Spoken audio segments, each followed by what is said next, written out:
Hello. Wow. Good evening. Hi, welcome. I'm Robin Guarino, and I'm the J. Ralph Corbett Chair from CCM. And I'm Markus Küchle. I'm co-artistic director of this venture with Robin. Yes, we're co-artistic directors. And I'm with Cincinnati Opera. It's wonderful to have you all here again, and so many of you, and so many familiar faces, as we're doing this 11th project of this second cycle now of Opera Fusion New Works. This is our penultimate project of this cycle, and we're really happy to announce, if you haven't read it already, that the Andrew W. Mellon Foundation has funded us for another cycle of work. That is indeed really pretty great news, because they not only have funded us, they have almost doubled their investment in us, which is really awesome, because that means we can do 3 times as many projects. Which now includes also a composer and librettist in residence project that's going to be mostly at CCM, and a continuation of Opera Fusion New Works, like you have experienced it before here, as same kind of format like it is right now, but also workshops for 3 new pieces that will premiere here in Cincinnati at Cincinnati Opera. They're all part of a new cycle called CO Next Diverse Voices. And the first one of those projects is called Blind Injustice, which Robin is the dramaturg and stage director on, and that will premiere this summer. Yeah, and it's a really exciting collaboration between UC Law, the Ohio Innocence Project, and the Young People's Community College, and CCM, and Cincinnati Opera, and it deals with the topic of healing the justice system. And we based this opera on 6 people who were falsely convicted and incarcerated and finally freed through the Ohio Innocence Project. And our own local hero here, Mark Godsey, who leads the Ohio Innocence Project. And so we're really excited. We're about to begin a workshop on November 26th for 5 days, where we will be working with the Young People's Chorus. We'll be working with students from CCM and alum, and also the exonerees and the lawyers from the Ohio Innocence Project will be there. And we'll all be working together in one room, and with the composer, librettist team, Scott Davenport Richards, and David Cody. And by the way, this wonderful company, local company, Lightborn on 14th Street, they're a fantastic building over and over the Rhine on 14th Street. They're going to make a documentary of that whole process, and we're very excited about that. The New York Times is going to come to the workshop as well for their daily podcasts. They're doing a podcast about one of the cases, Nancy Smith, which is one of the cases, one of the exonerees that's part of this piece. So it's a pretty exciting project that's also now possible through this extension of this grant, which we're so excited about. Yeah, and it really gives us the opportunity to not only conceive of, but develop, cook, and perform and present to the Cincinnati community, which has been oh so supportive of us and really been incredible. So we want to thank you, and thank you for coming tonight. And I wanted to just give you a couple quick updates before we start the program tonight about some of the projects that we have been working on and what's happened to those. So one of them, the most recent one that we did in March 2018, Hadrian by Rufus Wainwright and Daniel MacIver. That piece just premiered at the Canadian Opera Company in October last month. And one of the members of this cast that we had here that you heard, Adrian Danrich, ended up being the cover for Carita Mattila, fantastic artist. And Adrian is now going along with that project, and we're very excited about that part, because that's something that's also important to us, that the people who are affiliated with our projects here go other places. Then Intimate Apparel, the piece by Ricky Ian Gordon. We worked on that November 2016 here. It's Ricky Ian Gordon and Lynn Nottage, who by now has won her 2nd Pulitzer Prize. That will be premiered at Lincoln Center Theater in 2020 with Bart Shear directing. And Adrian Damage is also involved in that one. She is really fantastic. Yeah. In fact, Ricky called this morning and wished us all well for this project, which was very nice. Again, the same composer, Ricky Ian Gordon, Morning Star, which we premiered here at Cincinnati Opera in 2015. We workshopped it as one of our first projects. in December 2012. That was just performed again in New York by On-Site Opera at the Eldridge Street Synagogue, which is right where many of the women who perished in the Triangle Shirtwaist Factory used to worship. So a great, meaningful location for that beautiful piece. So those are some of the updates of the pieces that we have worked on. We love it when the things that we try to bring to life here have a life of their own afterwards, and that's really great. And we hope the same for the project that we're doing tonight. Yeah, and we will be shortly announcing what our next 6 operas will be. Well, 3 to 6, 9. 9. 9, Okay, really let's 9. make it 9. But our next project after The Blind Injustice will be Laura Kaminsky's Postville, which is part of a commission of a consortium of opera companies, including Santa Fe Opera, San Francisco Opera, and Minnesota Opera. And Seattle Opera, and Kansas City Opera, and Opera Theater St. Louis, and Sarasota Opera. Oh my God, it just keeps growing. Yeah. So anyway, we're really excited to bring these things to you. And well, in the last 10 days, we've had the great pleasure of having the brilliant composer and friend Matt O'Coin and director Darko Tresnek here, and our friend from the Metropolitan Opera, Paul Cremo, dramaturg. And there are these moments in life where you feel a seismic shift and that something new and important is happening. And that's what we've been feeling in the room for the last 10 days. Like we feel the voice of the 20th and the 21st century coming. And it's been so exciting. I have to say, many hours of the hairs on our arms standing on edge, and it's been a really thrilling experience. So it's our pleasure to bring this to you and to now introduce Matt O'Coin. Paul Cremo. Oh, Okay. and well, then Paul Cremo just first. a small word. I want to say hello to Sarah Rule. She's not been feeling well this week. She's going to join us in New York, but she's been kind enough to send us a statement, which Paul's going to read. Wonderful. Thank you. Thank you. Hi, everybody. Thank you for coming tonight. As Marcus and Robin said, I'm Paul Cremo from the Metropolitan Opera, and I want to thank Opera Fusion and Marcus and Robin for the great support of helping us put this project together and taking very good care of us this week. Sarah Rule, as Robin said, could not be here, so she sent this statement, which she asked me to read. I'm so thrilled to be working with the great Matthew O'Coin on Eurydice, and I'm so sorry to be hacking away with my virus in Brooklyn while you are all discovering profound things together in Cincinnati. When Matt first approached me about working together about 3 years ago, he asked if I'd like to write an opera about Orpheus. I said that I wouldn't because I'd already written a play about Eurydice, and that I was intrinsically more interested in the person who died twice, whose story is more seldom told. Matt generously consented to look back together toward my play as source material, and off we went. And of course, we are also both interested in Orpheus. The process between us has been almost absurdly seamless.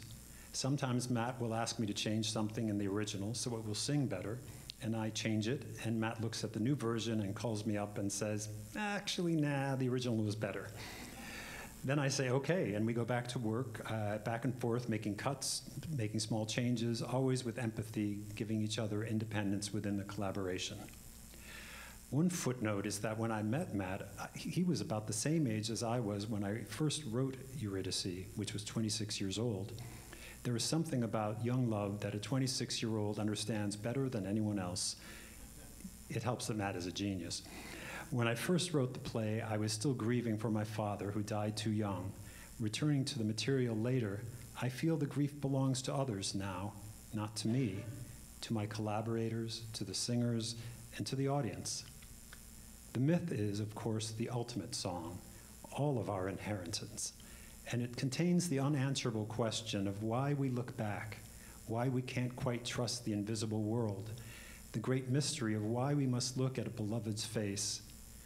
I hope we have found a new song in an old myth that so many of the greats have already tackled.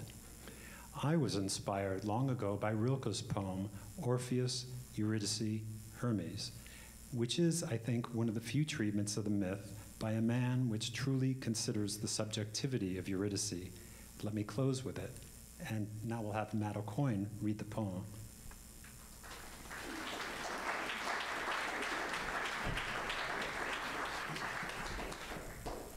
Good evening, everyone. I'll start with Rilke's words, which are much more powerful than mine. She was in herself, like a woman near term, and did not think of the man going on ahead, or the path climbing upwards towards life. She was in herself, and her being dead filled her with abundance. As a fruit with sweetness and darkness, so she was full with her vast death that was so new she comprehended nothing. She was in a new virginity and untouchable. Her sex was closed like a young flower at twilight, and her hands had been weaned so far from marriage that even the slight god's endlessly gentle touch as he led hurt her like too great an intimacy. She was no longer that blonde woman sometimes touched on in the poet's songs, no longer the wide bed's scent and island, and that man's possession no longer. She was already loosened like long hair, given out like fallen rain, shared out like a 100-fold supply. She was already root. And when suddenly the god stopped her and, with anguish in his cry, uttered the words, "He has turned around," she comprehended nothing and said softly, "Who?"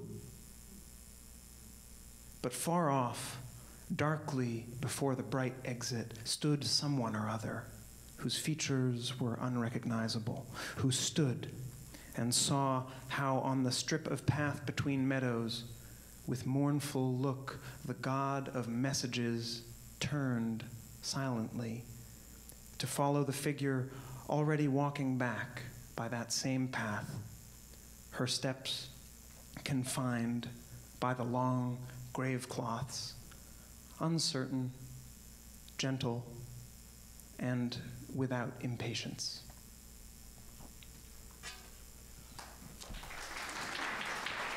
So bravo to Rilke. It's hard to follow that with anything. Just a few words about the piece. As Sarah said, I was first attracted to the Orpheus figure because, you know, I'm a musician, and Orpheus is kind of our boss, musician of all musicians. But I didn't want to write another piece that is just about male narcissism. The Orpheus story is the ultimate story about a guy who suffers, and he gets to suffer again and again because this woman dies twice. And Sarah, with her extraordinary clarity and light touch, imagines this alternate path. So in this opera, of which you're about to see substantial excerpts, we follow a 21st century Orpheus in his journey, but really we follow a 21st century Eurydice as she dies the first time, passes through the river of forgetfulness, encounters her dead father, who has mysteriously avoided being dunked in the river of forgetfulness, and who is able to be a father to her again and help her the way you do with a child figure out who you are, in her case for a second time. And I think one of the great gifts of Sarah's play is that she humanizes and makes more complex the figure of Eurydice by actually being harder on her. Orpheus usually gets all the glory and all the suffering, because after all, it's his fault. Sarah implies that maybe it's Eurydice's fault, because she cries out at the moment before Orpheus turns around.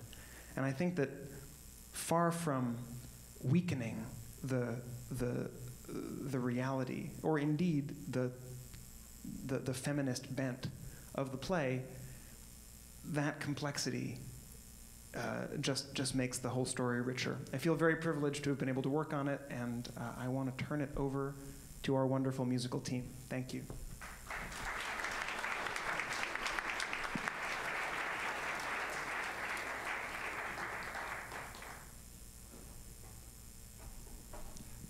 One thing I'll mention just before we get started, a couple things about how we'll be presenting the piece. There is a character that is Orpheus's shadow double, sort of his alter ego, his musical alter ego. So there'll be a countertenor singing that role, and you'll see him in a couple of the excerpts. Also, there are 3 characters called the Chorus of Stones, and they will also help out by joining the regular chorus, so they'll kind of flip back and forth between portraying this special mini chorus, a trio of stones, to being part of the overall chorus. So hopefully that will be clear. For our first excerpt, I'll begin by saying that Eurydice, Sarah Ruhl's play, and now an opera libretto, tells the story of the Orpheus myth from the perspective of Eurydice, and with a distinctly contemporary spin. Rather than portraying the lovers as stiffly noble mythic constructs, librettist Sarah Ruhl creates complex characters who seem familiar to us, allowing us to experience them in a fresh way. We first meet the couple at a turning point in their relationship, standing on a beach and expressing a new level of their love and commitment.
song I wrote for you. Will you sing it for me? It has too many parts.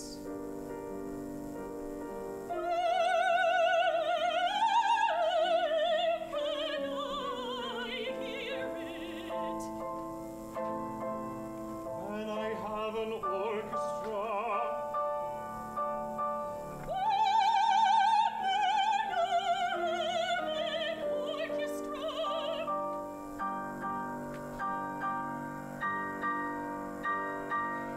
I'll make each strand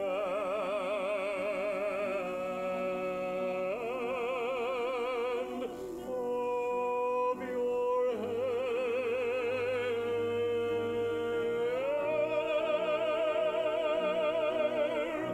into an instrument. Your hair will stand on end as it plays my music. It will fly you up into the sky.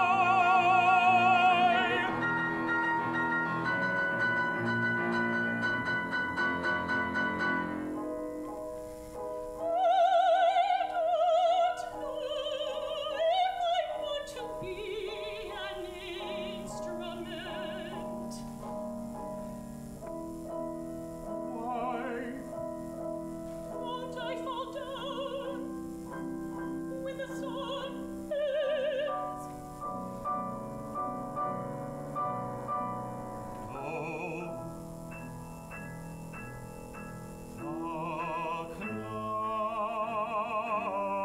clouds will be so moved, they'll fill up with water, and you'll sit on one, falling gently to earth. How about that? Okay. It's settled then. What is? Your hair will be my orchestra. And I love you. I love you too. How will you remember? That I love you. Yes. It's easy. I can't help it. You never know.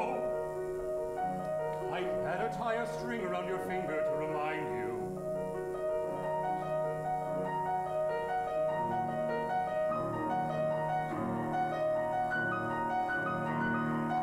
This hand.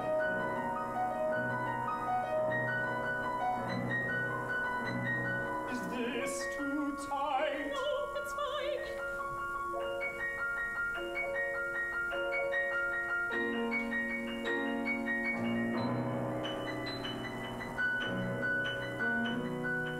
There. Now you'll remember.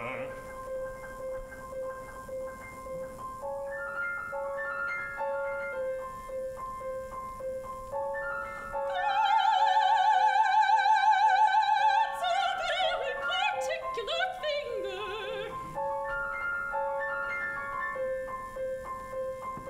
Yes. You're aware of that? Yes.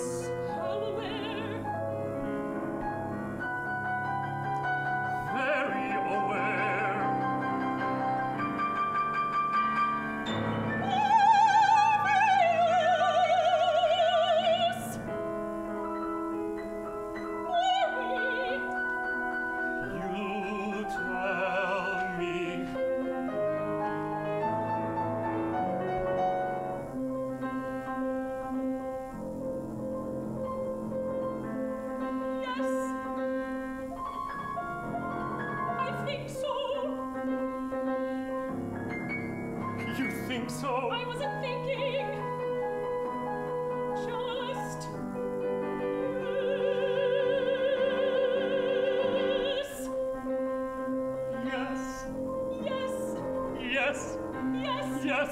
Yes. Yes.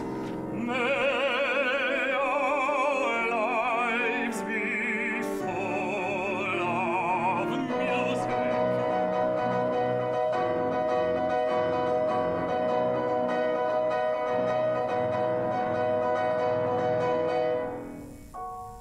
Maybe you could also get me another ring. A gold one. To put over the string one. You know.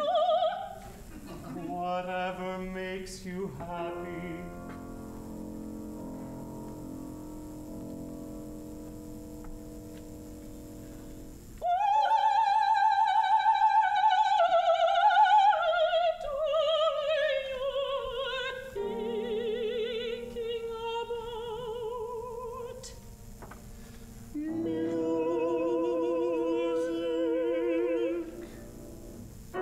Just kidding.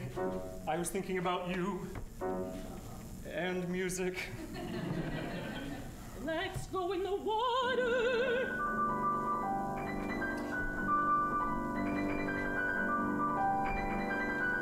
I'll race you.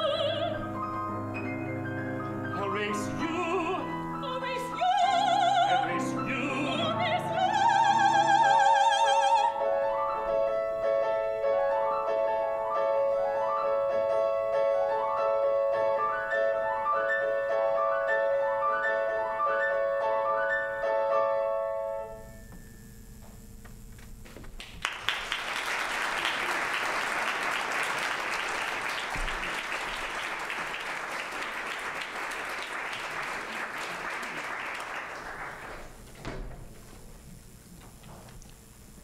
Eurydice and Orpheus marry, and during the reception, Eurydice goes outside for a drink of water and meets a strange man.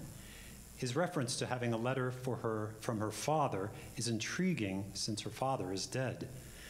She then follows him to his elegant high-rise apartment, which looks down upon her wedding reception.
my elegant high-rise apartment by mistake. Why didn't you say so? You left in such a hurry. Oh, my father. Yes. You're insensitive. It'll just take a moment. I live around the block.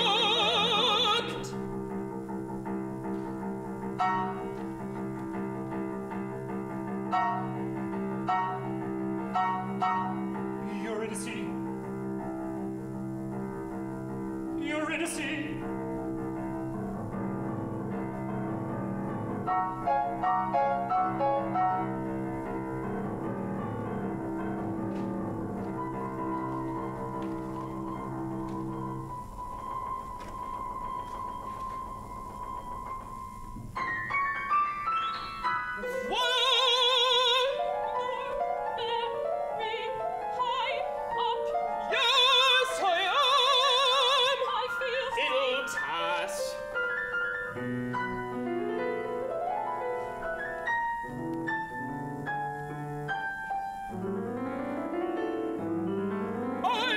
To celebrate things quietly, don't you?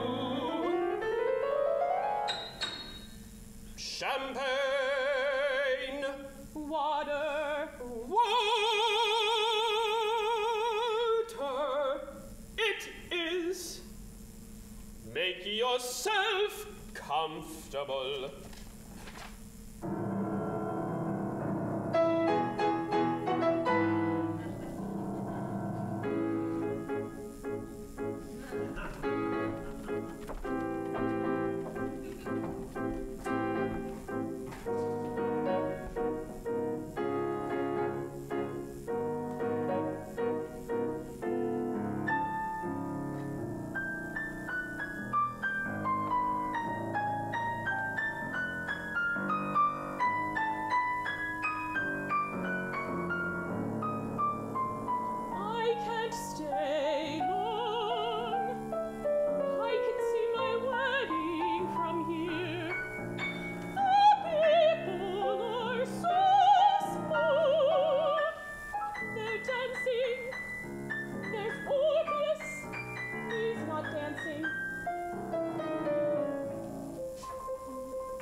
It was mysterious.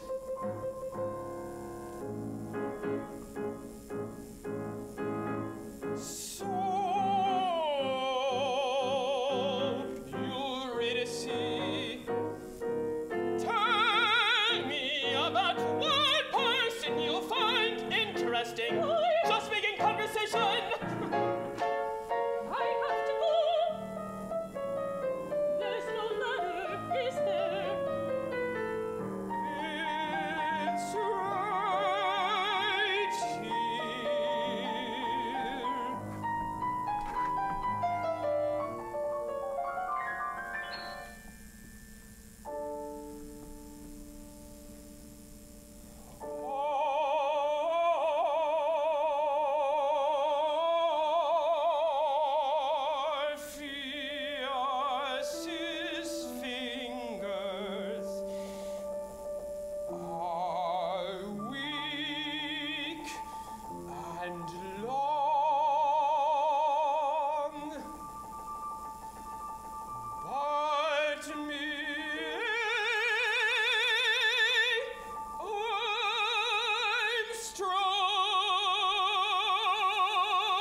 To music inside his head, he never happens to you.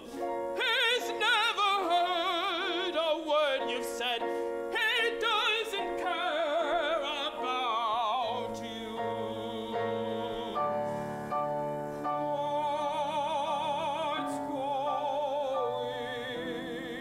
on inside your head?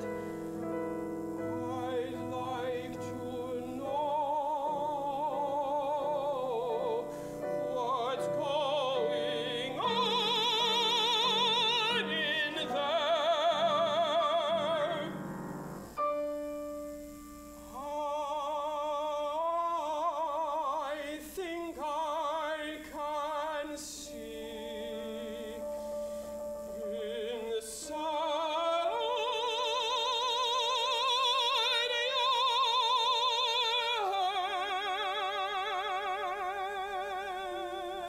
head. When you tilt to the side and I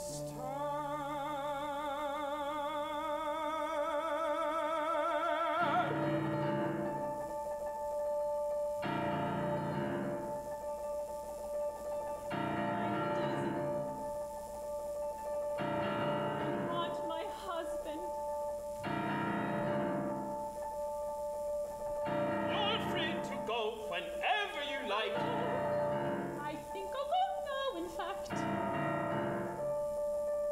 If you'll just send me the letter.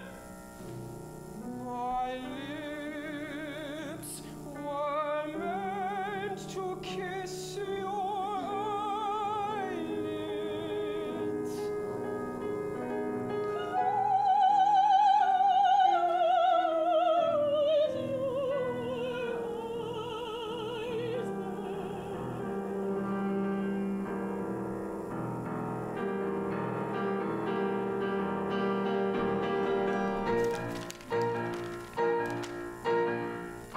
It's his handwriting. Of course it is.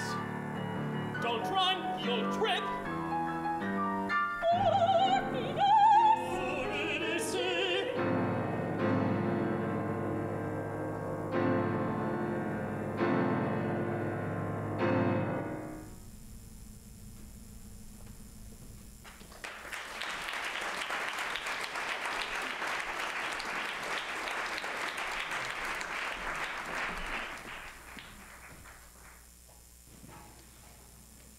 At the start of Act 2, Eurydice has died, falling down the stairs of Hades' penthouse as she fled from him. In the underworld, we meet the chorus of the dead who have lost the power of speech, having been dipped in the river of forgetfulness. We also meet a chorus of stones who are a sort of self-important group of busybodies in the land of the dead. They explain that Eurydice, having been dipped in the river, has lost her memory and the ability to speak the language of the living.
some of the dead.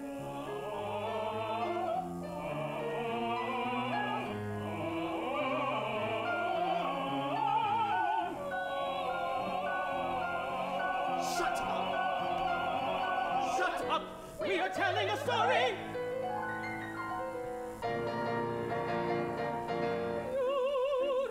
Eurydice was a great musician.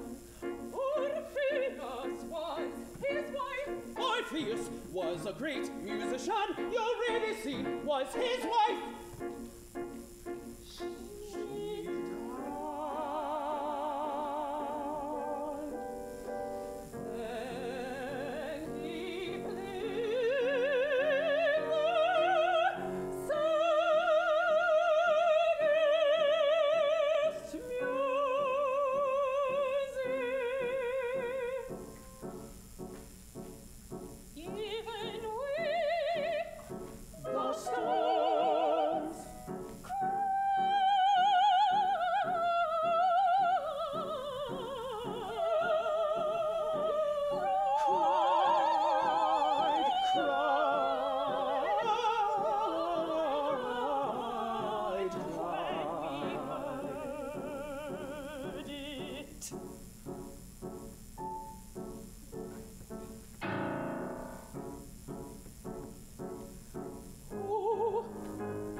Eurydice wants to talk to you, but she can't. Now she talks in the language of dead people. It's a very quiet language. Quiet as the pores in your face if they opened up and talked. Quiet as potatoes sleeping in the dirt.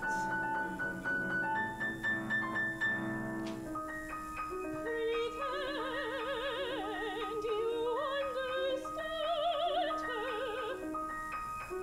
or she'll be embarrassed. Yes, pretend you understand the language of stones.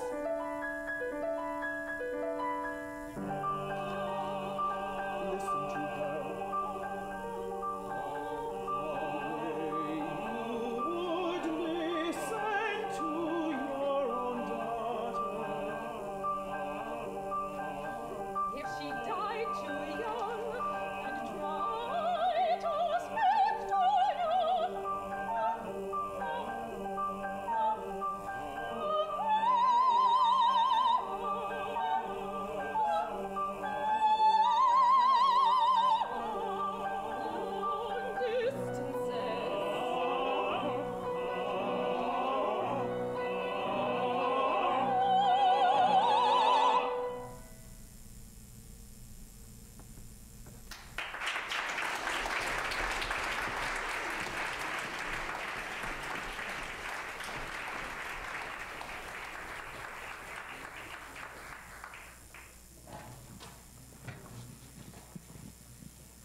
Eurydice has arrived in the underworld and her memory has been erased.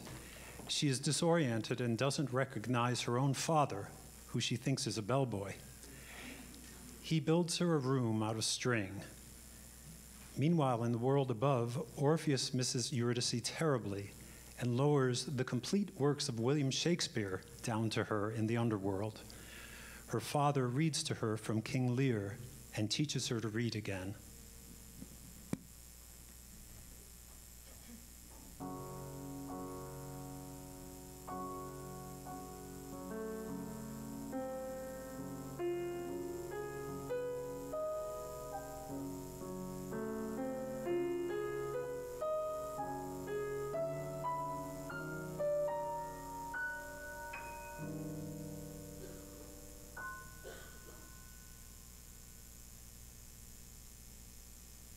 Thank you. That will do. Oh, I suppose you want a tip. Would you run a bath for me? Yes, miss. A letter for you, miss. A letter. A letter addressed to you. There's dirt on it. Would you like me to read you the letter? Read you the letter. It's addressed to Eurydice.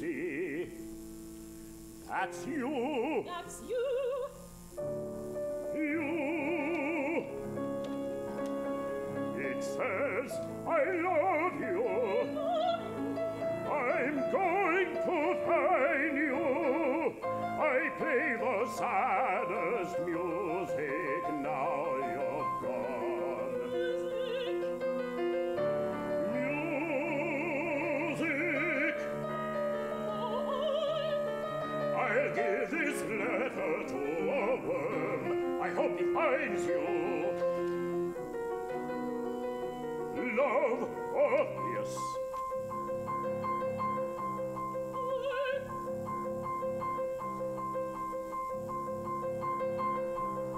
Yes. That word. It's like I can read.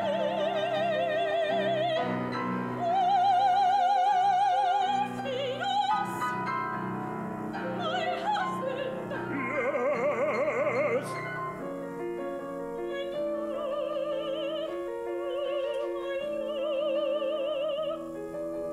Your tree. Remember.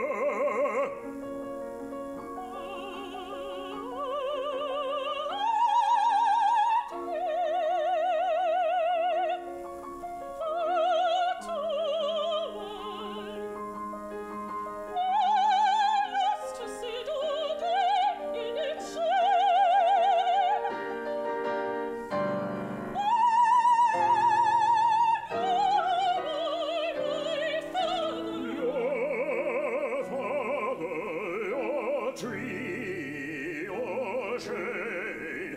Your father, your tree, your shade. Your father, your tree, your shade. Tell me the names of my mother, my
the cage.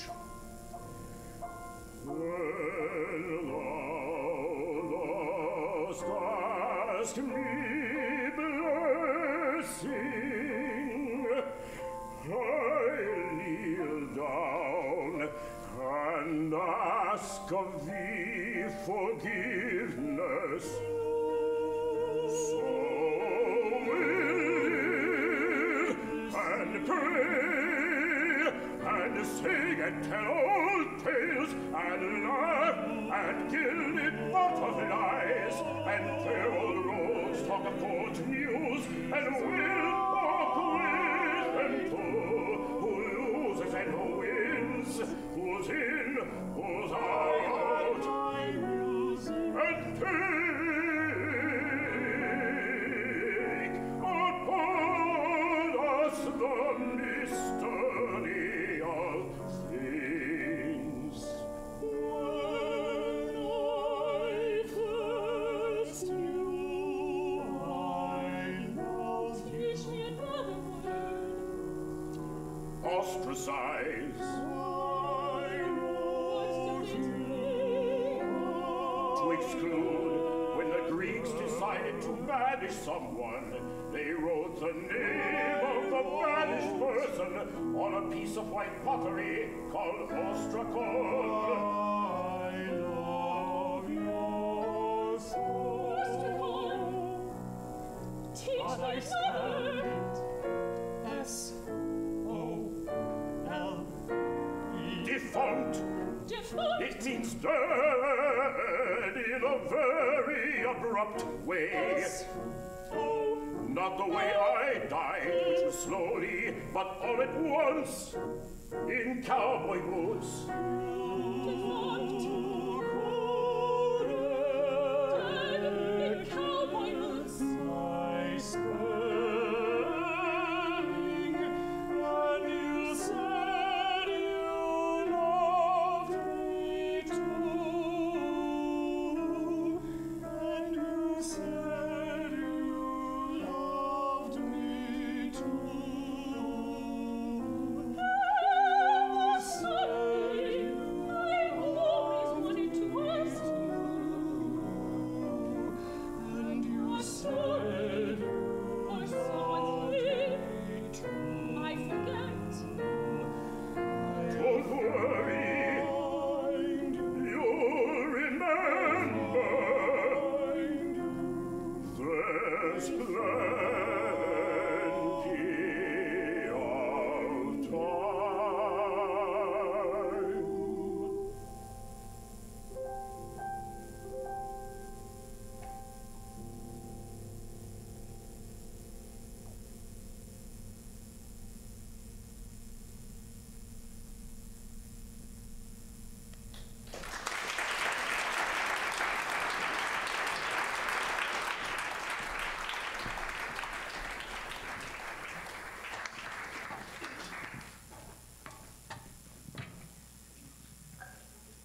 In Act 3, Orpheus has come to rescue Eurydice, knocking at the door of the dead and singing his beautiful music. This rouses the dead, and we hear their uneasy, wordless chorus. Orpheus and his shadow self sing a Latin hymn to love, to convince them to open the gates of hell so that he may enter.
Okay, now it's on. All right.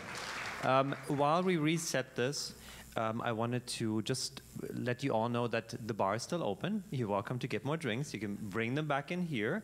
We are about to reset here, put a couple chairs down, and then do the Q&A segment of this evening.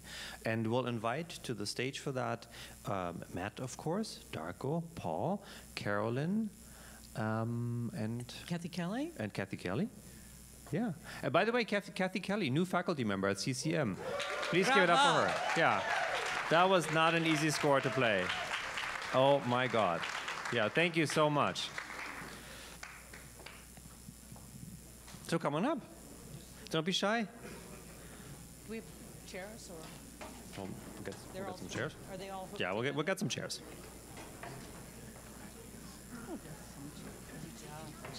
Why not?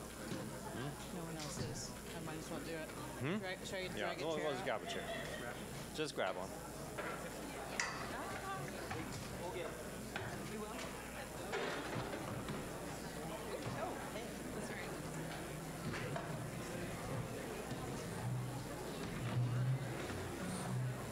Well done.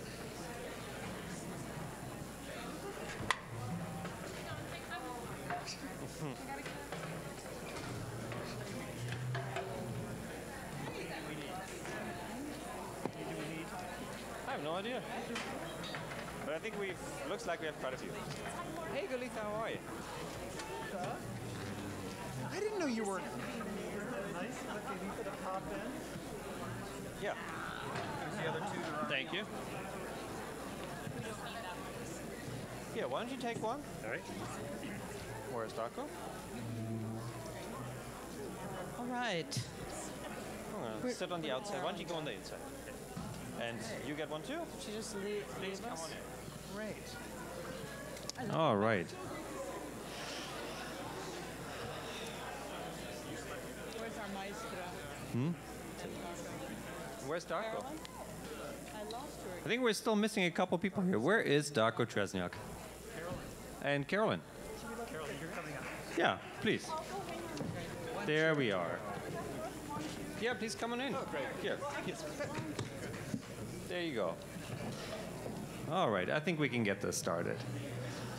And by all means, please bring your drinks back in and think of some questions you might like to ask later on. We will repeat the questions so that everybody can hear them, and also want to welcome our viewers on our live stream, because we have a live stream going on this as well. And we'll take some questions also from online questions. And actually, I'd like to start right away with Matt. I wanted to ask you, this is a question that came online. How do you instrument this? How do you orchestrate this piece? What's it orchestrated for? Because Kathleen had to play an incredibly hard piano score. And what is it going to be in the end? Yeah, Kathy is such a good one-woman orchestra that maybe I'll just orchestrate it for her instead. That would be cool. No, it's a substantial orchestra, you know, full string section, double winds, substantial brass, several percussionists playing a lot of kind of chiming, pitched percussion, piano, and two harps. You know, Orpheus' instrument is the lyre, so we have the harps in there. But I'm trying to orchestrate it not the way that, you know, Strauss orchestrated his operas with, you know, doublings up the wazoo, but more like the way Debussy's Pelléas et Mélisande is orchestrated, such that it's a big ensemble and you need a big string section to get the texture, but you're not pushing them all into overdrive. Mm-hmm. I think we're talking about you orchestrating right now while you were here with us. And I want to point out a couple dates here real quick, which are February 8th, 2020. That's the LA Opera premiere. And then on November 22nd, 2021, it is going to the Met. But February 8th, 2020 is not all that much. And you said, I think if I remember correctly, that you can orchestrate totally about 10 bars a day. So that gives you how much to do? Quite a lot. I mean, it's you know, post-production on an opera is like post-production on a movie. You know, you have to create the score, you have to create parts, and singers, of course, need ample time to learn everything. I'm hoping to have it orchestrated by the end of the summer. Of course, the singers already have, you know, a workable score. Sure. But I think between now and the end of August, pretty much every day is going to be that. You're not planning to take any vacation? No vacation. No vacation. February 9th, 2020. Maybe. Well, speaking of the process, and maybe Paul can also talk a little bit about this. So where are we now at this point, given that the premiere is coming relatively soon? What have you done so far? What was the process so far? Well, the process so far is we started with a workshop last January that explored the first two acts of the opera. So we got a good sense of what the roles were and how the language and the music were working together. Then Matt and Sarah continued with Act 3, and this week has been the result of that process. And moving forward, as Matt was saying, he'll be orchestrating, and Darko, the director, and the design team will be getting their plans together. As Marcus said, the premiere is happening at LA Opera, which is a great situation for the Met. As you probably know, a new opera has to just open cold. There's no previews the way there are in a Broadway show, no out-of-town tryout. So the opportunity to get to see an opera first in a full production at a house before it opens in New York and meets the critics there is a great opportunity to learn and to continue to do some tweaking before the show opens at the Met. I think it also is useful to say that the Met has a very sizable pipeline for new works, which you are in charge of. And I think not everybody knows that, because I think the Met is so well known for the marvelous work on repertoire pieces that they do. And so this is a result of the New Works Collaborative that you have also with Lincoln Center Theater, correct? Exactly. The Met does 26 shows a year, and 25 of them are usually standard repertory works. And we try to squeeze in every year a contemporary piece, either an existing one, for instance, Satyagraha by Philip Glass, or Dr. Atomic by John Adams, or new works that we've been developing. I've been at the Met for 12 years, and during that time I've been overseeing the New Works Development Program, which is a co-venture with Lincoln Center Theater. And we provide opportunities for composers and librettists to explore and develop projects, ending in a workshop, much like the one we've had here this week. At the end of that workshop, we decide whether we want to continue with the project and which venue, Lincoln Center Theater or the Metropolitan Opera, will produce the work. With Matt's piece, we felt early on that this had great potential, and we just sort of leapt forward to making a full commission to produce the work on our stage. And but as far as the other works, the rest of the program, we have 3 other operas that are in development as part of that workshop program. And we also just announced 4 other operas that have been commissioned for the Met stage, including the first 2 operas commissioned from female composers. So we're really excited about that. We have a new music director, Yannick Nézet-Séguin, who's very committed to new work and to expanding the boundaries of opera and reaching new audiences. So we are really excited to be working with him on these new projects.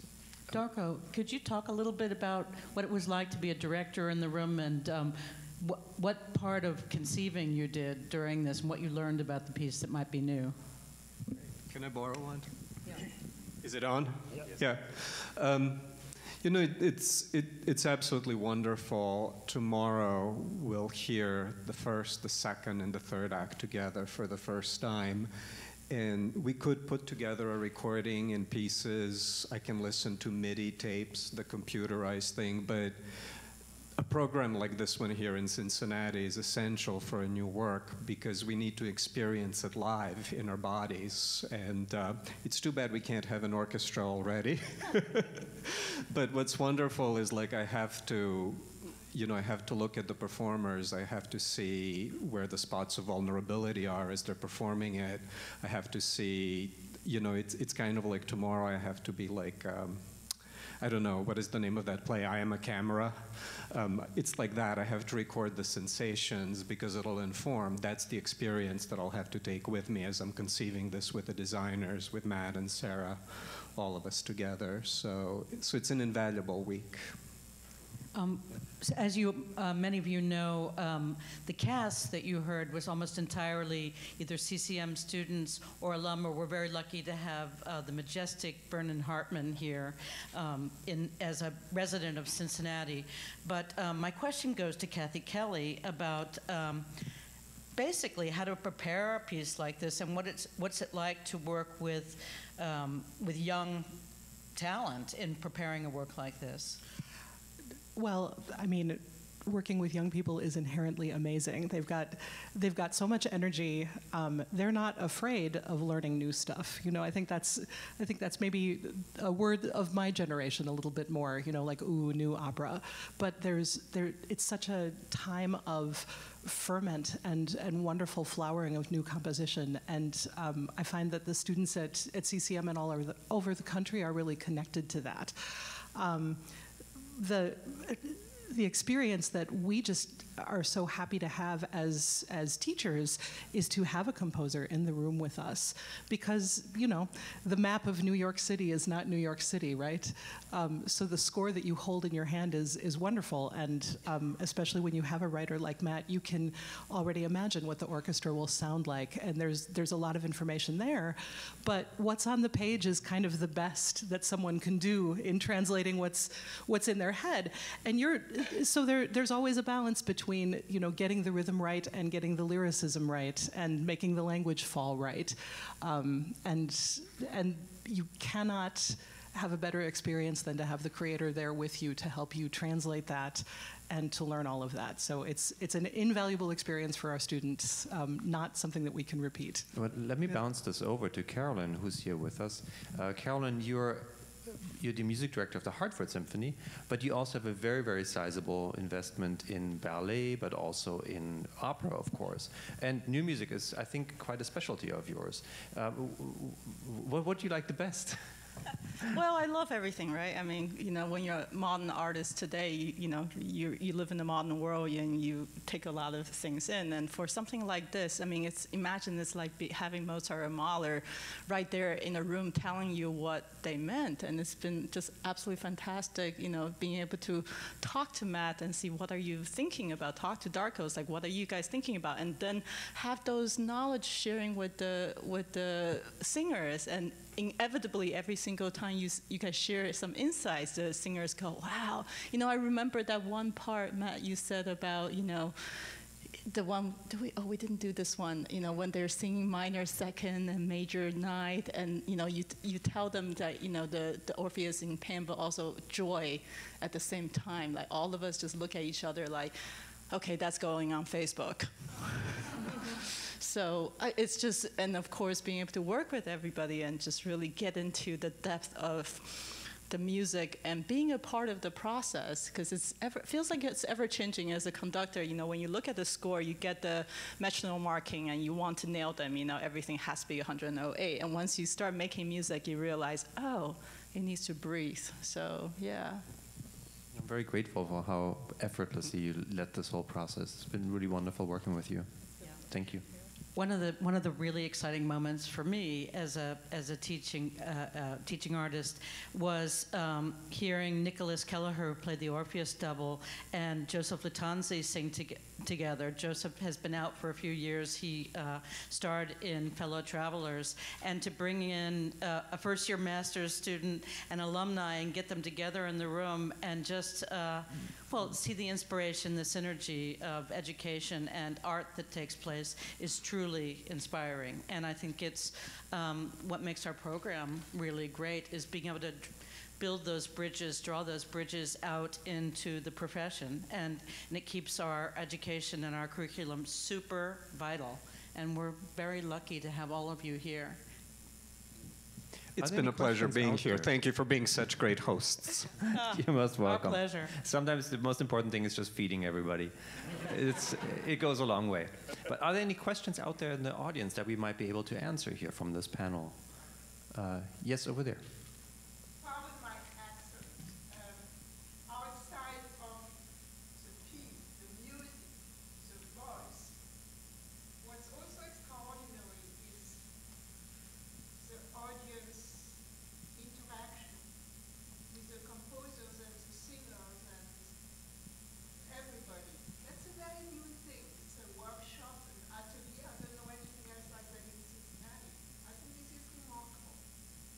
Thank you. Creation, in action, and in sharing. Just love. Thank you. Any other questions? That was, as they say, more of a comment. Yes, yes. So first of all, this is just an extraordinary act of creation and collaboration and creativity. It's just really just bringing together the university and young singers and alum and the opera company and that. I mean, this is just really, really extraordinary and exciting. So I just commend all of you for the collaborative efforts that comes together to make something like this happen, and the leadership that is involved in truly making forging a partnership this way. My question really has to do with kind of with the irony. Beforehand, we were talking about this is really a perspective more from Eurydice's perspective, and yet I have to say it's a little bit dangerous to like a little excerpt. The most beautiful writing was before, or not like Eurydice, but her husband as his shadow. And so just wondering about the compositional challenge there, wondering about those decisions, that creative processes that really work in the libretto. Just Eurydice, does she get a trio? Is someone pulling her into the after world and maybe is someone kind of pulling her up? Is there some kind of balance there, or really is that just a little bit of a sly way of saying the band kind of gets the better stuff? Oh no, Eurydice has 3 arias. We just didn't do any of them.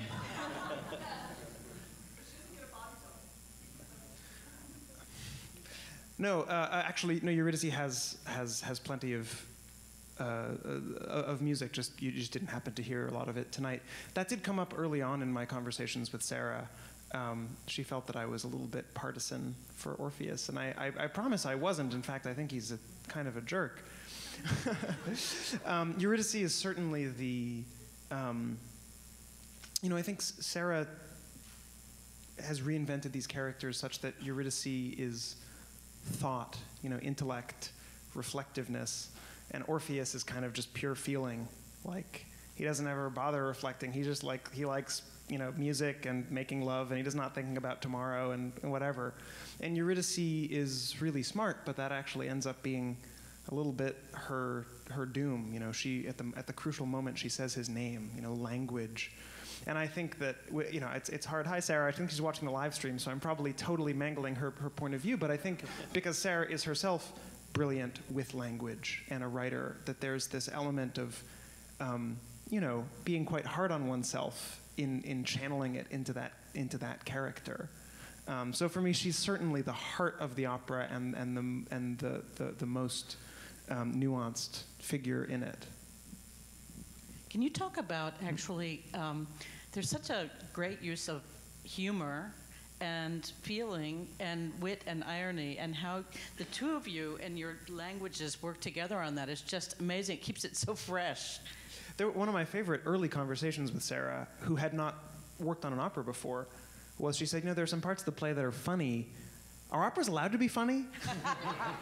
And I said, yes, please God, that's what we need. Whenever I hear about a new opera that's like, another PTSD study about the most recent war, it's like, we all know what that's going to sound like. We know it's going to be a little bit moving and a huge bummer.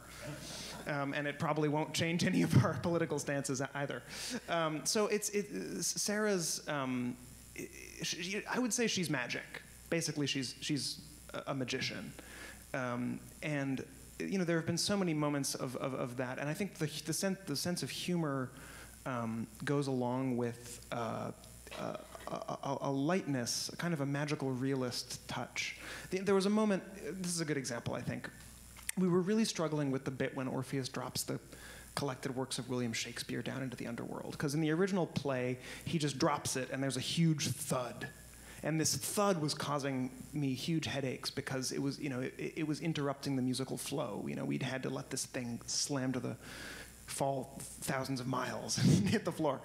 And Sarah came up with this gorgeous solution that Orpheus would tie a string around the book and dangle it slowly into the underworld. And it sort of happened to harken back to the string that he ties around her finger in the first scene. We didn't plan that, but there it is.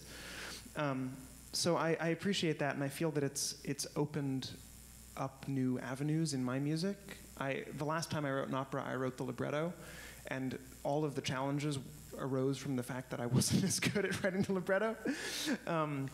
So it's just a clarity and a fluency that is really welcome. Let me connect that visual image that you just gave to the overall visual concept of this production. I would like to pose that question to Darko. What is the visual concept? What's the visual language for it? Because you're dealing with some spaces that are otherworldly. You're dealing with the universe, but you're also dealing with hell. Well, I'm really excited because tomorrow the designers are going to hear the entire opera for the first time. And I have 100 of ideas for every single moment, and none of them are cohering together. But that's not my job yet. What is my job right now, and I hope this is not a disappointing question, is to hear it and to think about what hearing it means visually. Because in some ways, it's a very intimate piece with many two-character scenes, with many solos. And at the same time, it's about our place in the universe. It opens up with a couple on the beach and looking at the sky and the stars. So for me, that's something I'm thinking about. What are the acoustic implications? So making sure that the environment we create, that it's friendly on the voices, that it sends it out into the audience, but it doesn't shortchange a piece, which is really about our place in the universe. And going back to your question, actually, about whose story is it, because I think these days it's easy to politicize everything and to think about it in terms of gender. But what I was thinking about, for me, it's not so much about is it his story or her story, but there's a line, which is my favorite line in the piece. Eurydice says, she sings, "This is what it is to love an artist." And he hears music in his head. She can't quite imagine it, so it's about two different people trying to carve a relationship. And the other thing that I think the opera is really about in the most profound way is that it's about what survives, you know, because there's love between them and there's music. And there's loss. There's memory loss after she's dipped into the river. Yes. That. So I think. That's what I've been thinking about the most. Does love survive? Does art survive? And how to show that visually. I'm very curious. These things make me nervous. I don't like my. I think we had another question in the front row over there. Yes.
Maybe the problem is with your should. I try this one? I'll try this one.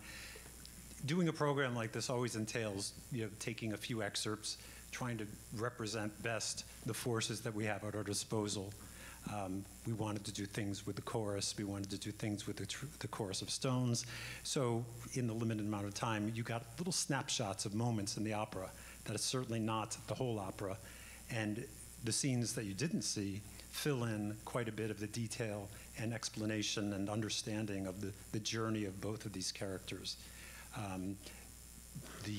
One of the early scenes in the opera is Eurydice's father writing her a letter for her wedding day from the underworld, and it conveys the great closeness and love that was between these two characters of Eurydice and her father. And that sets up a motivation for her to get that letter, because if there is some kind of message to her on her wedding day from her father, by God, she's going to get it.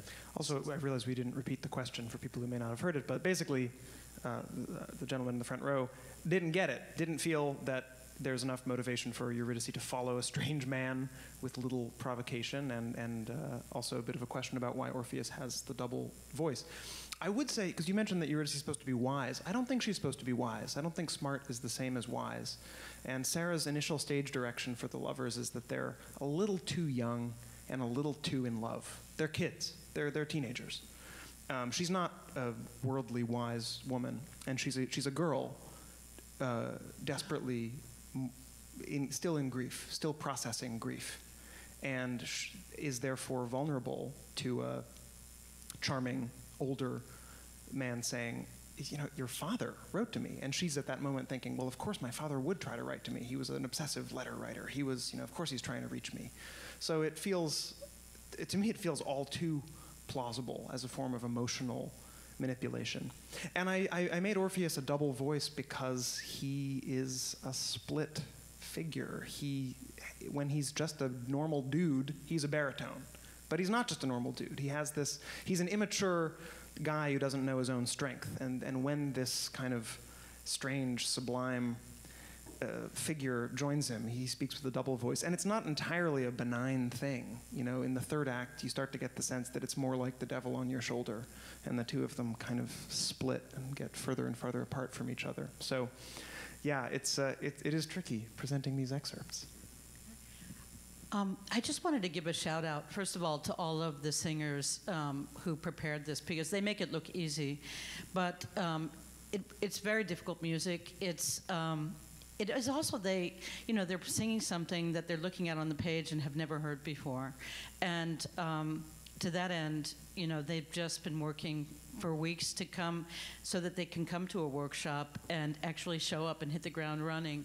And their main support, beyond Kathy and Elena Holdahova, who is also coaching, are their voice teachers. And many of them are here today. And I just want to give a shout out because the amount of work, really, we have an incredible voice faculty, and first of all, they put up with me and wanting to do new music, and what the effort and the energy it takes to do that, and they really need to be commended. But they're working daily, hourly in the studio. One example is Karen Likes working with Nicholas Kelleher, the countertenor, to be able to do this. He's young, and to be able to do it healthfully and beautifully in the way that he's doing it. It's just incredible, and it's not, it takes a village. So thank you guys for coming and for all your work. Thank you. I think we had another question over here. What will the scale of the chorus and the scale of the production, for instance, in Los Angeles and the Met? Because here there was a chorus of about 7, not the chorus itself. And we just saw Marnie, which was given an outrageously expensive, lavish production. What is the vision for the scope of this, budget-wise, size of the chorus? Well, the budgets are the question is how big the production going to be. With, you're right. Well, the composer John Harbison wrote an opera of The Great Gatsby for the Met, and it was a challenge. It wasn't the easiest process. And afterwards, he was asked, "Well, if you didn't feel that worked, what subject would work for the Met?" And he said, "I don't know, King Kong." And I don't agree with that assessment. The Met can do intimate works really well, but it is a 4,000-seat auditorium, and LA Opera is a 3,500-seat auditorium. So certainly, it's going to be a large scale. I mean, the chorus, I think, minimum of about 60 voices to give the effect that I'm imagining. But yeah. Just as a reference, 60 is the number that we had, or 64 actually, for Die Meistersinger von Nürnberg, which we did in 2010 by Wagner. Yeah. So for us, that would be on the very upper end. Yeah. Also, Aida would have that kind of a chorus here. So for us, that's very large. And we only heard 8 parts to the chorus, and there are actually 12 parts. So we had to reduce that. You'd hear a much wider sound field. But speaking of production scale, I actually would like to get back to you, Darko, about your experience working in different genres, because of course, you're very much a theater director, but you have done considerable work in opera, but also in musical theater. For an opera, you've done the most recent Samson and Delilah at the Met. You've also done at LA Opera. Ghosts of Versailles. Yes, yes, Yeah. And that is also an enormous production. That one was one Sure. that's slightly reduced, right? No, it was actually the first full one since the Met. For me, since I direct plays, musicals, and operas, I think of opera as divine madness. When it all comes together, there is nothing more beautiful. At the same time, I applaud anyone who can do it year-round, sir, because, if I'm doing a Broadway musical, I get 30 to 35 previews. Now, that has its own problems, because everybody and their aunt will tell you what they think, after 30 previews. But you have this great safety net, whereas with opera, and this is going to be my first new opera on this scale, that night. That'll be at the Los Angeles Opera. You know, that'll be the opening night, and so I love it. And when it comes together, there's nothing more beautiful. It's also a terrifying process because and one thing I have to say that I'm looking forward to is, you know, I've had dress rehearsals in opera, and you know that people have brought scores of famous operas, and they're looking to see if somebody's going to do the optional high notes. In this instance, the blueprint, nobody knows it. You're one of the first audiences to hear excerpts, so the novelty is wonderful. The first audience to hear anything. Yeah.